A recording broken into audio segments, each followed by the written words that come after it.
आज के इस क्लास में हम पढ़ेंगे दरख्शा उर्दू हिस्सा दोम का सबक नंबर 4, जो कि एक मुख्तसर अफसाना है। इस अफसाने का नाम है कटी हुई शाख। तो बिला किसी ताखीर के हम शुरू करते हैं और पॉइंट बाय पॉइंट पढ़ते जाते हैं और समझते जाते हैं। दोस्तों, आपके लिए ये क्लास बहुत ही महत्वपूर्ण और कारगर साबित होगी अगर आप पॉइंट बाय पॉइंट इस क्लास को पढ़ेंगे और अपने कॉपी में नोट करते चले जाएंगे और इसको अपने जहन में बिठाते चले जाएंगे। तो आइए बिला किसी ताखीर के हम शुरू करते हैं। तो सबसे पहले हम जानते हैं ये जो सबक नंबर 4 है, ये एक मुख्तसर अफसाना है जिस अफसाने का नाम है कटी हुई शाख। क्या नाम है? कटी हुई शाख। देख रहे हैं, मैं अंडरलाइन कर दे रहा हूँ, घेरा बना दे रहा हूँ।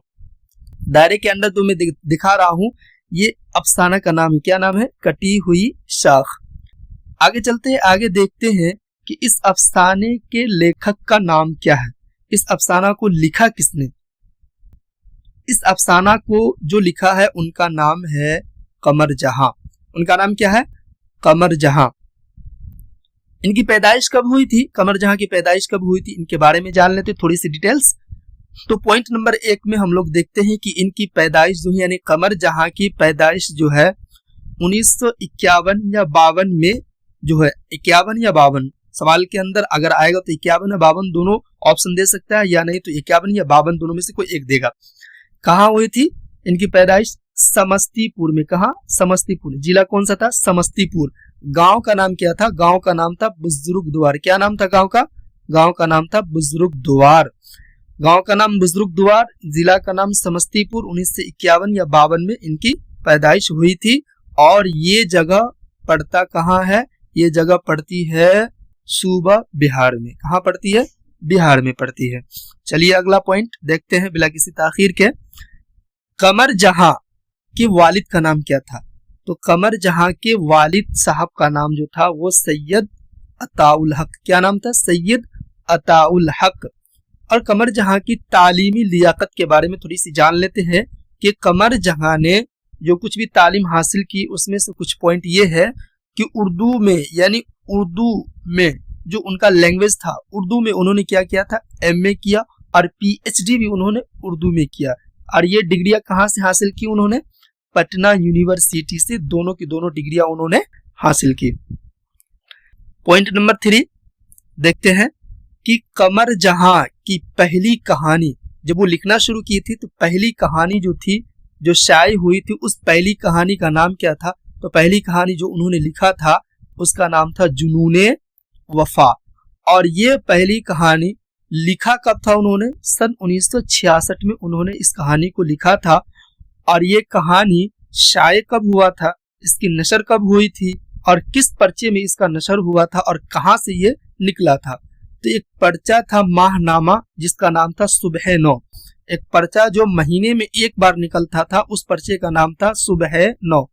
कहाँ से शाये हुआ था? एक माहनामा, यानी एक महीना में एक मरतबा ये पर्चा निकलता था और उस पर्चे का नाम था सुबह नौ। और ये जारी कहाँ से किया जाता था? पटना से किया जाता था। पहली कहानी का नाम जुनूने वफा और ये शाये हुआ था 1966 में। एक माहनामा सुबह नौ नाम करके पटना से स्टार लगा लीजिए, बहुत ही महत्वपूर्ण पॉइंट है। चलिए अगला पॉइंट यानी पॉइंट नंबर 4 देखते हैं कि कमर जहां ने सुंदरवती महिला कॉलेज भागलपुर और भागलपुर यूनिवर्सिटी में तदरीसी खिदमत अंजाम दी। यानी फरागत के बाद उन्होंने कहाँ कहाँ पढ़ाया, कहाँ कहाँ तदरीसी खिदमत अंजाम दी? तो सुंदरवती महिला कॉलेज भागलपुर में शोबाए उर्दू में, इसमें भी उन्होंने शोबाए उर्दू में। उसके बाद भागलपुर यूनिवर्सिटी में उन्होंने क्या किया? तदरीसी खिदमत अंजाम दी। महिला कॉलेज भागलपुर और भागलपुर यूनिवर्सिटी में, दोनों जगह में उन्होंने जो तदरीसी खिदमत अंजाम दी, दोनों शोबाए उर्दू में। भागलपुर यूनिवर्सिटी में शोबाए उर्दू के सदर रहे और उसी ओहदे से वो रिटायर हुए, सुबुकदोश हुए। अगला पॉइंट देखते हैं, पॉइंट नंबर 5 कि कमर जहां की तसानीफ में 3 अफसानवी मजमुए हैं। उन्होंने जो अपनी किताबें लिखी थी, कहानियां लिखी थी, उनमें 3 अफसानवी मजमुए हैं। उनमें से पहला है चारागर और ये अफसानवी मजमुआ शाये हुआ था सन 1983 में। कब? 1983 में। और दूसरा जो है वो अजनबी चेहरे। क्या है? अजनबी चेहरे। ये शाये हुआ था सन 1991 में, सन 1991 में। उसके अलावा इसके अलावा एक और उसका अफसानवी मजमुआ है, जिस अफसानवी मजमुआ का नाम है यादे नगर। क्या है? यादे नगर, जो कि अभी ज़ेरे अशाअत है। ये अभी शाये नहीं होती जब किताब लिखी गई थी। तो दोस्तों, आज की वीडियो में बस इतना ही। उम्मीद करता हूं कि ये वीडियो आपके लिए हेल्पफुल साबित होगी, कारगर साबित होगी, सूदमंद साबित होगी। अगर आप इसको अच्छे से देखेंगे तो आपके लिए